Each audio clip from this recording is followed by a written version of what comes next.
প্ৰথম কথা, মই অনিৰ্বাণ নহওঁ। মোৰ আচল নাম অৰ্ণৱ ফুকন। মানুহৰ কল্যাণৰ বাবে কাম কৰাৰ স্বপ্ন লৈ মই কলেজ শেষ কৰি হাবিলৈ আহিছিলোঁ, পোচাকী নাম ল'ব লগা হ'ল। বাকী মই মোৰ বিষয়ে কোৱা কথাবোৰ সঁচা। আপোনাৰ উপন্যাস পঢ়ি ভাল পোৱাৰ উপৰি মই আপোনাৰ লগত কথা পাতি ভাল পাইছিলোঁ, আপোনাকো। বিদ্ৰোহী সংগঠনৰ মানুহ বাবে হয়তো আপুনি মোৰ কথাবোৰত অনবৰতে বিদ্ৰোহৰ গোন্ধ এটা পাইছিল।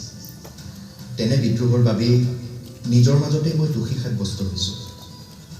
সংগঠনৰ ভুল আঙুলিয়াই দিয়াটো আন এটা মাৰাত্মক ভুল। সেই ভুলৰ বাবেই মোক মৃত্যুদণ্ড বিহাৰ খবৰ পাইছোঁ। মোৰ এই প্ৰিয় সতীৰ্থক মোক হত্যা কৰাৰ নিৰ্দেশ দিয়া হৈছে। মই বহুদিন ধৰি আত্মগোপন কৰি আছিলোঁ, পিছে পৰিত্ৰাণৰ উপায় নাই। মোক বিচাৰি দি আছে। মই মোৰ ফোনটো নষ্ট কৰিছোঁ। এই চিঠিখনো জ্বলাই দিব। ফোন কলৰ কোনো প্ৰমাণ নাথাকে। কিবা কাৰণত আপুনি পুলিচৰ জেৰাৰ সন্মুখীন হ'লেও উপন্যাস সম্পৰ্কে আলোচনা কৰাৰ কথাই ক'ব। চিঠিখন নষ্ট কৰি পেলোৱাই আপোনাৰ বাবে মংগলজনক হ'ব। কলমটো নিদিব, লিখি থাকিব। মই সংসাৰ কৰা নাছিলোঁ। আপোনাৰ লগত পতা কথাবোৰে মোৰ মন ভৰাই ৰাখিছিল। 8 বজাৰ ফোনটোলৈ আৰু অপেক্ষা নকৰিব। চিঠিখন আপোনাৰ হাতত পৰেগৈ মানে হয়তো মোক